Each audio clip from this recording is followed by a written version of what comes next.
اللهم صل على سيدنا محمد وعلى آل سيدنا محمد وبارك وسلم. بسم الله الرحمن الرحيم. وسنن الطهارة غسل اليدين ثلاثا قبل إدخالهما الإناء إذا استيقظ المتوضئ من نومه. আজকে আমাদের বিষয় হচ্ছে ওয়াসুনানুত তাহারাতি। সুনানু শব্দটি জমা, তার মুফরদ হচ্ছে সুন্নাতুন। তো সুনানুত তাহারাতি, এখানে সুনানু শব্দটি মুদাফ আর তাহারাতি মুদাফ ইলাইহি। তো সুনানু সুন্নত সমূহ, আর তাহারাতি মানে পবিত্রতা, পবিত্রতার সুন্নত সমূহ। তার মানে হলো তাহারাতি মানে হচ্ছে, এখানে আমরা উদ্দেশ্যে নেব অজু। সুনানুল উদুই, অজুর সুন্নত সমূহ। সেগুলো কি কি? গাসলুল ইয়াদাইনি, গাসলু ধৌত করা, আল ইয়াদাইনি দুই হাত, উভয় হাত ধৌত করা, সালাসান তিনবার, উভয় হাতকে তিনবার ধৌত করা, বাবলা ইদখালিহিমা, বাবলা আগে, পূর্বে, ইদখাল মানে প্রবেশ করানো, হিমা উভয় হাতকে প্রবেশ করানোর পূর্বে। কোথায় প্রবেশ করানোর পূর্বে? আল ইনা মানে হচ্ছে পাত্র, পাত্রে উভয় হাতকে প্রবেশ করানোর পূর্বে উভয় হাতকে তিনবার ধৌত করা।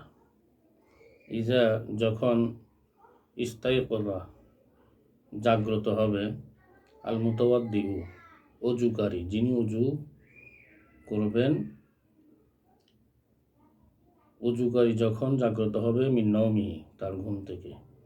অজুকারী যখন তার ঘুম থেকে জেগে উঠবে, জাগ্রত হবে, তখন সে পাত্রে উভয় হাতকে প্রবেশ করানোর পূর্বে তিনবার উভয় হাত হস্তদ্বয় ধৌত করা। এটা হচ্ছে উজুর সুন্নত। তাহলে উজুর সুন্নত আমরা প্রথমটি পেলাম যে ঘুম থেকে যখন কোনো ব্যক্তি ঘুম থেকে উঠবে, ওঠার পর যখন সে উজু করবে, উজু করার পূর্বে অবশ্যই তাকে উভয় হাত তিনবার ধৌত করতে হবে। যে পাত্র সে উজু করবে, সে পাত্রে হাত প্রবেশ করানোর পূর্বে। মনে করো এই একটি বালতির ভিতর পানি রয়েছে। আগে কী করতে হবে? বালতি থেকে মগ দিয়ে, সেই বালতি থেকে মগ দিয়ে পানি নিয়ে উভয় হাতকে এভাবে ধৌত করে ফেলতে হবে। পানি নিয়ে বের করে উভয় হাত ধৌত করতে হবে তিনবার। করার পর তারপরে ওই হাত কোথায়? সে বালতির মধ্যে প্রবেশ করাবে। ওয়াতাসমিয়াতুল্লাহি তাআলা ফি ইবতিদাইল উদুই, এবং দ্বিতীয় সুন্নত হচ্ছে তাসমিয়াতুল্লাহি তাআলা, আল্লাহ তাআলার নাম নেওয়া, ফি ইবতিদাইল উদুই অজুর শুরুতে। অজুর শুরুতে আল্লাহর নাম নেওয়া মানে হচ্ছে অজুর শুরুতে বিসমিল্লাহ বলা। তাহলে অজুর শুরুতে বিসমিল্লাহ বলা হচ্ছে সুন্নত। ওয়াসওয়াকু, 3 নম্বর সুন্নত হচ্ছে মেসওয়াক করা। তাহলে অজুর শুরুতে মেসওয়াক করা, এটা সুন্নত। মেসওয়াক, আমরা যদি মেসওয়াকের কোনো জিনিস না পাই, যেমন নিম গাছ, এগুলো দিয়ে যদি মেসওয়াক করা সম্ভব না হয়, যদি নিম গাছ না থাকে বা কোনো জাইতুন গাছ, এগুলো দ্বারা যদি মেসওয়াক করার মতো কোনো অবস্থা না থাকে, তখন উজু করার পূর্বে অন্ততপক্ষে হাত আঙ্গুল দিয়ে হলেও দাঁতগুলো কী করতে হবে?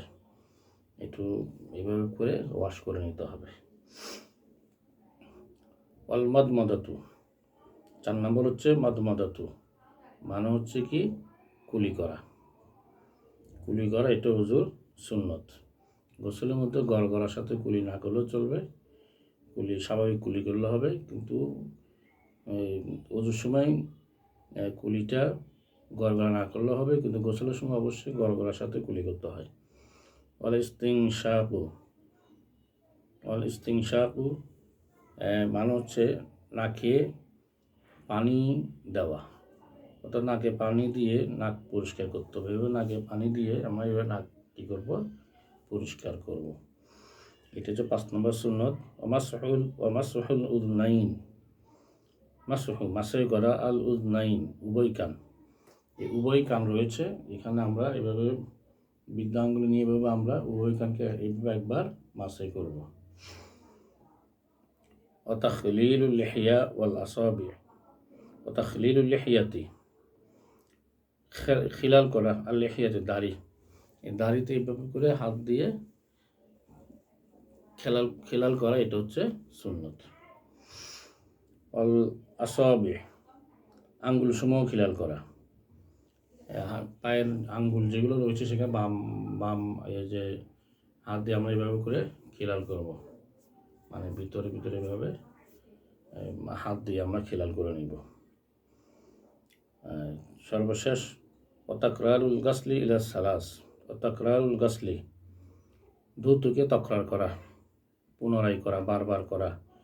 তো বারবার যে করবো, কয়বার করবো ধৌতকে, বারবার কয়বার, ইলা সালাস, সীমা বলে দিচ্ছে 3 বার, অর্থাৎ প্রতিটি অঙ্গ 3 বার ধৌত করা সুন্নত। এই হচ্ছে ওজুর সুন্নত 9টি আমরা আমাদের কুদুরি কিতাবের মধ্যে দেখতে পেলাম। আমরা মনে রাখবো, 1 নম্বর হচ্ছে ঘুম থেকে জাগ্রত হয়ে পাত্রের মধ্যে হাত প্রবেশ করানোর পূর্বেই কী করা, 3 বার হাতের কবজি পর্যন্ত ধুয়ে নেওয়া, হাত ধুয়ে নেওয়া। এরপরে 2 নম্বর হচ্ছে বিসমিল্লাহ বলা, আর 3 নম্বর হচ্ছে মেসওয়াক করা, 4 নম্বর কুলি করা, 5 নম্বর নাকে পানি দিয়ে নাক পরিষ্কার করা, তার 6 নম্বর 2 কান মাসে করা, 7 নম্বর দাড়ি খিলাল করা, 8 নম্বর হচ্ছে আঙ্গুল সমূহ খিলাল করা, সর্বশেষ 9 নম্বর হচ্ছে প্রত্যেক অঙ্গ 3 বার ধৌত করা। অর্থাৎ এরপর আমরা দেখি ওয়াইস্তাহাব্বু লিল মুতাওয়াদ্দি, ওয়াইস্তাহাব্বু, মুস্তাহাব হলো পছন্দনীয় কাজ, সেটা কি, লিল মুতাওয়াদ্দি, ওযুকারীর জন্য পছন্দনীয় কাজ হলো, মুস্তাহাব হলো আইয়ান বিআ তাহারাতা, আইয়ান বিআ নিয়ত করা, আর তাহারাতা পবিত্রতা নিয়ত করা, অর্থাৎ ওযুর নিয়ত করা, এটা হচ্ছে মুস্তাহাব। এখানে আত্মহারাতা মানে আমরা কি বুঝবো, ওযু, আইয়ান বিআল উদুআ, ওযুর নিয়ত করা। ওয়াস্তাউইবা রাসাহু বিল মাসহি, ওয়াস্তাউইবা আচ্ছন্ন করা, ঢেকে ফেলা, রাসাহু উযুকারীর মাথাকে, বিল মাসহি মাসে দ্বারা, অর্থাৎ পুরা মাথাটা কি করা, মাসে করা, একদম সম্পূর্ণ মাথা। আমরা উযুর ফরজের মধ্যে পেয়েছিলাম যে নাসিয়া পরিমাণ, এটা এতটুকু করে দিয়ে 3 আঙ্গুল নিয়ে এতটুকু আমরা নিয়ে আসবো, এই নাসিয়া পরিমাণ। এরপরে পিছন থেকে উভয় হাতের এই ভাগ করে নিয়ে আমরা এই পুরা মাথা কী হয়ে গেল, মাসে হয়ে গেল। এখানে এটা হচ্ছে মুস্তাহাব, পুরা মাথা মাসে করা। ওয়া ইউরাত্তিবুল উদুআ, এবং ইউরাত্তিবু ধারাবাহিকতা রক্ষা করা, আল উদুআ ওযুর ধারাবাহিকতা রক্ষা করা।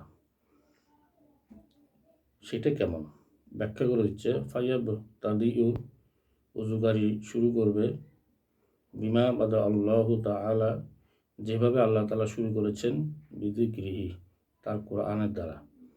আল্লাহ পাক যেভাবে তার কোরআনের দ্বারা ওযু শুরু করেছেন, একের পর এক অঙ্গ ধোয়ার যে কথা কোরআনে বর্ণিত হয়েছে, সেইভাবেই ওযু ধারাবাহিকতা রক্ষা করা। আমরা পবিত্র কোরআনের মধ্যে ইতিপূর্বে ক্লাসে আমরা জেনেছি ওযুর যে 4টি ফরজের বর্ণনা রয়েছে, সেখানে প্রথমে ছিল ফাগসিলু উজুহাকুম, তোমরা তোমাদের চেহারাকে ধৌত করো। এই চেহারাটা প্রথমত ধৌত করতে হবে, এটা একটি ধারাবাহিকতা। এরপরে ও আইদিয়াকুম ইলাল মারাফিক, এরপরে কনি সহ ধৌত করতে হবে। অর্থাৎ প্রথমে আমরা কী করবো, মুখমণ্ডল ধৌত করবো, এরপরে হাত ধৌত করবো, এটা মাথা মাসে করবো, এরপর পা ধৌত করবো। এই যে একটা সিরিয়াল রয়েছে, ধারাবাহিকতা, এই ধারাবাহিকতাটাকে আমরা রক্ষা করব। এটা হচ্ছে মুস্তাহাব কাজ। এরপরে অবিল মায়ামিন, এবং মায়ামিন, বিল মায়ামিন মানে হচ্ছে ডান দিক থেকে ওযু শুরু করা। আগে ডান হাত ধুবো, তারপর বাম হাত, এইভাবে আমরা আগে ডান পা, তারপরে বাম পা, এই ডান দিক থেকে কী করা, ওযু শুরু করা। ও তাওয়ালি, আরেকটি মুস্তাহাব কাজ হচ্ছে তাওয়ালি, এক অঙ্গ ধৌত করার সঙ্গে সঙ্গে অন্য অঙ্গ ধৌত করা, যাতে এমন না হয় এক অঙ্গ ধৌত করে অনেকক্ষণ অপেক্ষা করে শুকিয়ে গেল আবার আরেক অঙ্গ ধৌত করা, এরকম নয়। অর্থাৎ এক অঙ্গ ধৌত করার পরপরই আরেক অঙ্গ ধৌত করা। মাসহুর রকাবা, সর্বশেষ মুস্তাহাব কাজ হলো মাসহ করা, আর রকাবা ঘাড় মাসহ করা। অর্থাৎ আমরা যখন মাসহ করব তখন আমাদের এইভাবে করে হাতের উল্টা পিঠটা নিয়ে আমরা এভাবে ঘাড়টাকে এতটুকু পর্যন্ত মাসহ করবো, আবার গলা নয়। আমরা খেয়াল রাখবো ঘাড় মাসহ করা। হ্যাঁ, ঘাড় মাসহ করা, এটা হচ্ছে ওজুর মুস্তাহাব। তাহলে আমরা মুস্তাহাব কয়টি পেলাম? 6টি মুস্তাহাব কাজ পেলাম ওজুর মধ্যে, যা কুদুরি কিতাবের মধ্যে বর্ণিত রয়েছে। 1 নম্বর হচ্ছে পবিত্রতা অর্জনের নিয়ত করা, সম্পূর্ণ মাথা মাসে করা, অজুতে ধারাবাহিকতা রক্ষা করা। 4 নম্বর ডান দিক থেকে শুরু করা। 5 নম্বর পর পর অঙ্গ ধৌত করা, যাতে এক অঙ্গ শুকানো পূর্ব অন্য অঙ্গ ধৌত করতে হবে। এটা হচ্ছে 5 নম্বর। 6 নম্বর হচ্ছে ঘাড় মাসে করা। এই হলো 6টি মুস্তাহাব। আলহামদুলিল্লাহ, আজকে আমরা ওজুর সুন্নত সমূহ এবং ওজুর মুস্তাহাব সমূহ জানতে পারলাম। ইনশাআল্লাহ আগামীতে পরের অংশ নিয়ে আমরা আবারও ক্লাসে আসব। আসসালামু আলাইকুম ওয়া রাহমাতুল্লাহ।